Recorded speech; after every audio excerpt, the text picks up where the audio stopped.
was actually doing my groceries as usual on a Saturday, and I was just very casually dressed, and I walked in. It was Harris Farm just in Manly, and then I walked through. I think it was the bread section, and I saw her, and that's it. Like a lighting, and pretty much after that, I had another kind of a sign where I saw her taking her car, and her phone number was at the back of her car because she was advertising a business around the car. So then I've called her. It took a few months though. So he first called me. I have mobile massage business, so he'd called up as a massage client. And it's strange because I never usually take male inquiries. I just say, no, we're booked. I'm like, oh, this guy sounds okay. It was local, he wanted a sports massage. So this was last November. And so the first time I saw him for his appointment, my first thought was like, oh, wow, nice. But I kind of needed a massage at the time, so it was just going all perfectly. It's like a Rubik's Cube where all the faces joined together. Because I was really stiff, I was doing a lot of running and swimming and surfing. So it came like an epiphany.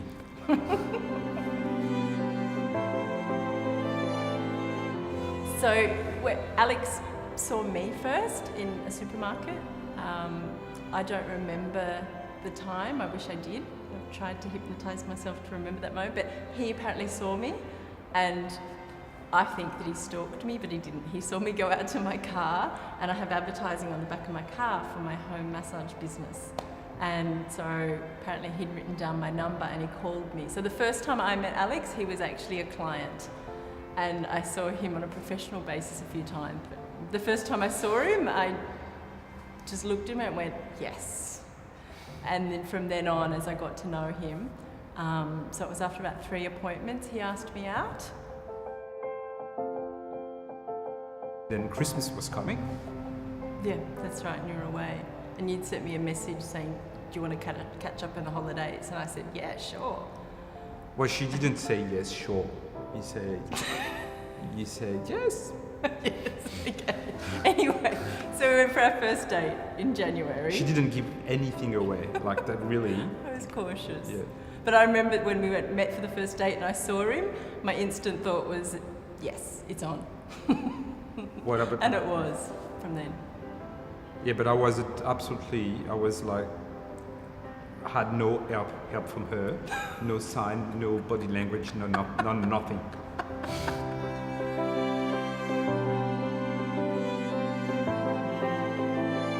I thought I had a very clear idea of the person I wanted to be with, and then I switched to a mode where I think, well, anybody will do it. and then when I saw Christine, I said, wow, it's. So I went to the supermarket and doing my groceries on a Saturday morning, and I remember it very clearly. And you kind of sometimes know that you met someone you would be interested with, but when I met Christine, I had the feeling that was exactly the person I wanted to be with. So I was sure about it straight away, with no doubt at all. I never noticed it, never, except when, so she went on the South Coast, and I was supposed to be in the South Coast with my brother, but we've kind of rescheduled it. And I went to the Warringah Mall for a vacuum cleaner. and we clashed, we met in the corner again. And then I said, well, that's a good sign. We should go for a drink. Mm-hmm. And she said, great. So then I started to. At this day, it's like I've lost all the tension I had in me, all the stress about meeting someone, it was gone. Yeah, the first date. Throughout the evening, I think I got to one point in the evening, we hadn't stopped talking for about 3 or 4 hours, and he kissed me, and I knew that night, I went, yep, this is him. But I still didn't let him know, and that's on the second date when he said, I'm going to marry you, I went, oh, okay. I said, just give me time to catch up. And I knew, but I was still cautious. I still thought, my logical mind was like, okay, I've got to get to know him. Yes, I feel it, and all the boxes ticked, and this is just working. But I had, so my logical hat said, let's just give it a bit of time and see. But it happened.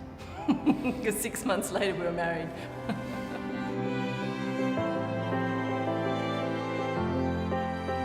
There wasn't really a formal proposal. I think I had it in my head. He just kept telling me all the time, I'm going to marry you, I want to marry you, I want to marry you in Sydney, I want to marry you in France. And I'm like, okay. And it hit me. I hadn't really given an answer. And it hit me one day when I was running along here in Manly Beach. And I'm like, of course, let's just get married. Why wait? We both know. So I remember I came home and just said, let's do it. Let's do it soon. And he went, really? Really? And we did go out to dinner that night. He kind of asked me formally, but it was just something that we just knew, and it was just logistics then to make it happen.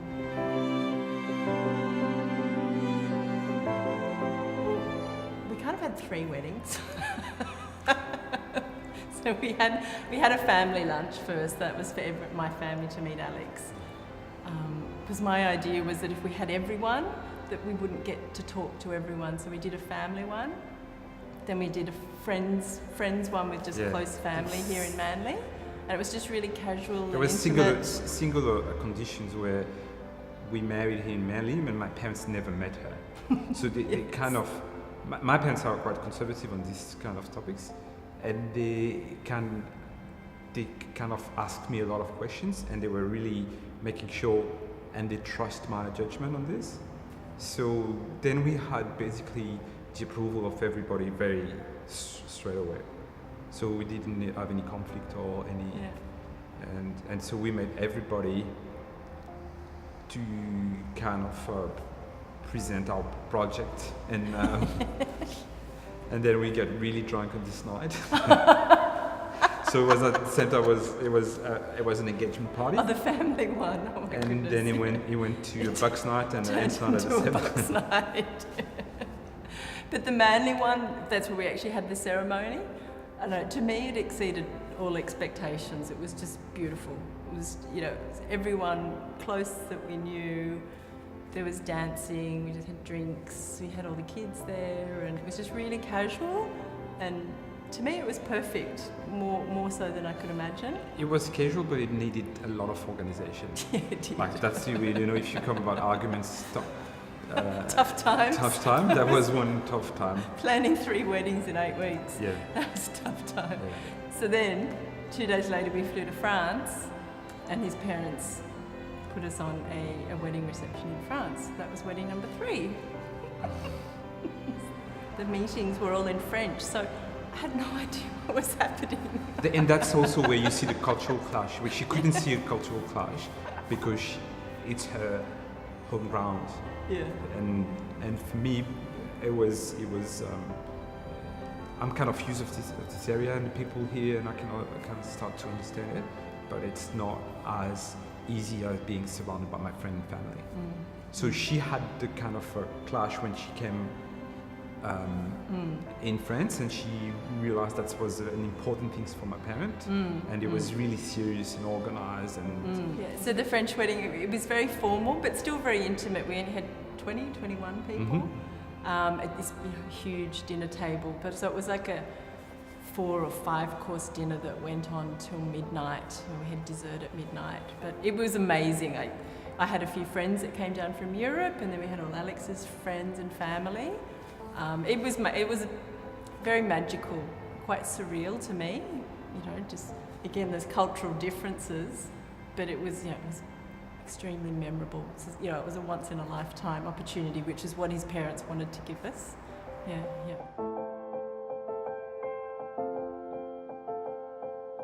One one difficult point was the inability of my mom being able to communicate with Christine. That was true. And because Christine couldn't speak French and my mom couldn't speak English. So there's a lot of sign language. And there's a lot of unnatural and certain kind of... The communication is the essence of a relation between a new member of the family. True. So that's the main things, but they worked that out kind of. It's amazing how much you can actually pick up. I remember I've travelled a lot. It's amazing how much you can get by without language, just in body language and either people translating or sign language. And I ended up cooking a lot with her. So there was just a lot of pointing and, teaching each other the language. So, I did get a sense of her. And my parents are coming from a different cultural environment as well. But we're speaking the same language. So that shows you how important it is to embrace the other person's language. That's essential. Yeah. This is really the challenge. Yeah. And then the dating. The dating was very different because to me, Australian, you meet someone, you have a series of dates as a way of getting to know them. I like the idea of it. So, the French, they fall in love at first sight and it just happens.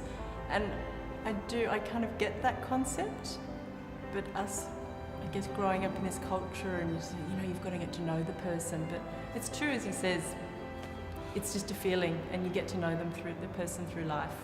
So.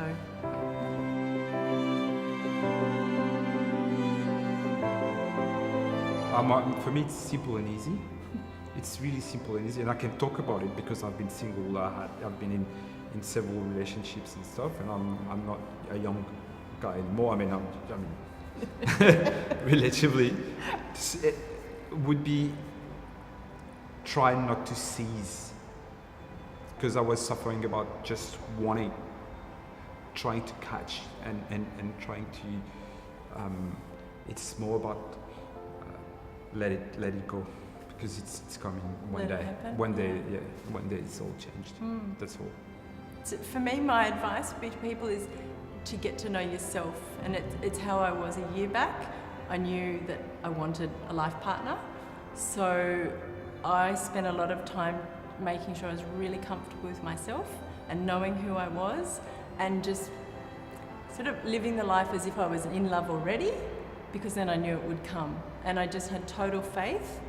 A lot of people were telling me, why don't you go online, or you got to go out dating, and I just knew that my person would just turn up. If I was good and happy and comfortable in myself, that he would turn up, and he did.